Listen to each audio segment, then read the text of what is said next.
between Israel and Hezbollah in Lebanon. Let's listen.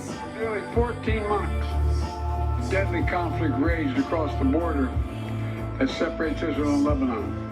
A conflict that began the day after the October 7th attack by Hamas on Israel. Hours later, at 2 a.m. in the morning, Hezbollah and other terrorist organizations backed by Iran attacked Israel in support of Hamas. Let's be clear, Israel did not launch this war. The Lebanese people did not seek that war either, nor did the United States.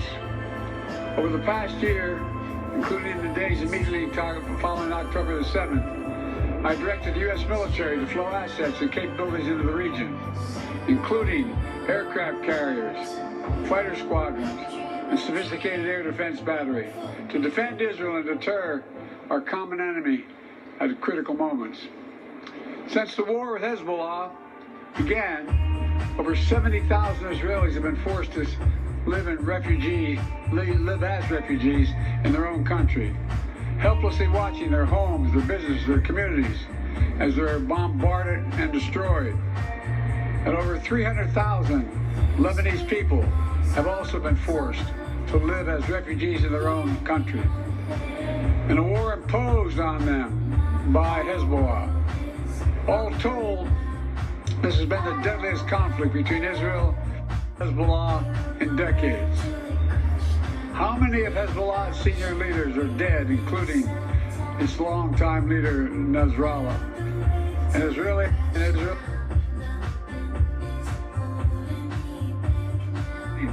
miles of sophisticated tunnels which were prepared for an October 7th style terrorist attack in northern Israel.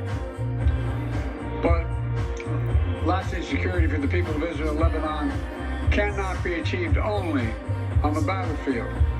And that's why I directed my team to work with the governments of Israel and Lebanon to forge a ceasefire, to bring a conflict between Israel and Hezbollah to a close.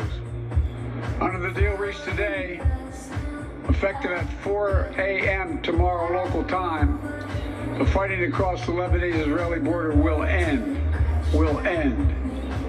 This is designed to be a permanent cessation of hostilities. What is left of Hezbollah and other terrorist organizations will not be allowed, I emphasize, will not be allowed to threaten the security of Israel again.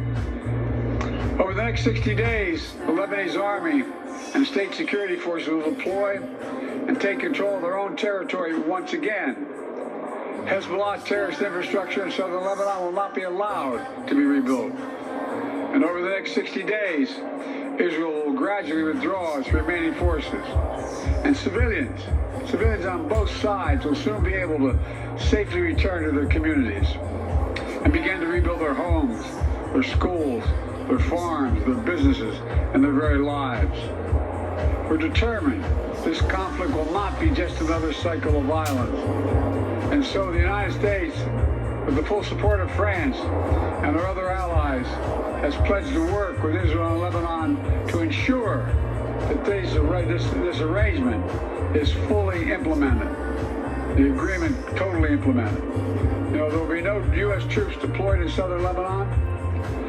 This is consistent with my commitment to the American people to not put U.S. troops in combat in this conflict. Instead, we, along with France and others, will provide the necessary assistance to make sure this deal is implemented fully and effectively. Let me be clear. If Hezbollah or anyone else breaks the deal and poses a direct threat to Israel, then Israel retains the right to self-defense consistent with international law, just like any country when facing a terrorist group pledged to that country's destruction. At the same time, this deal supports Lebanon's sovereignty, and so it heralds a new start for Lebanon, a country that I've seen most of over the years, a country with a rich history and culture. If fully implemented, this deal can put Lebanon on a path toward a future that's worthy of a significant past. And just as the Lebanese people deserve a future of security and prosperity, so do the people of Gaza. They too deserve an end to the fighting and displacement.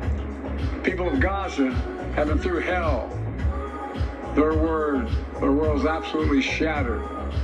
Far too many civilians in Gaza have suffered far too much.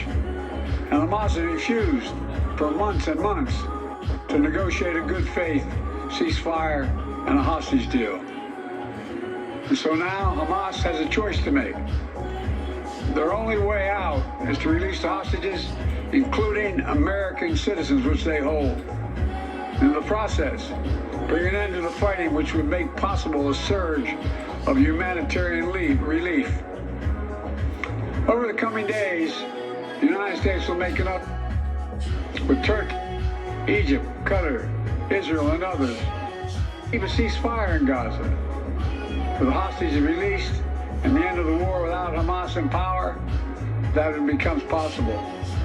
As for the broader Middle East region, today's announcement brings us closer to realizing the affirmative agenda that I've been pushing forward during my entire presidency. A vision for the future of the Middle East where it's at peace and prosperous and integrated across borders.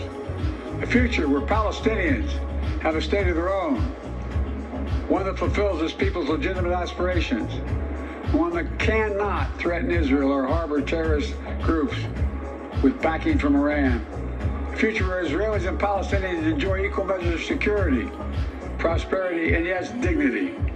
To that end, the United States remains prepared to conclude a set of historic deals with Saudi Arabia, to include a security pact and economic assurances, together with a credible pathway for establishing a Palestinian state and the full realization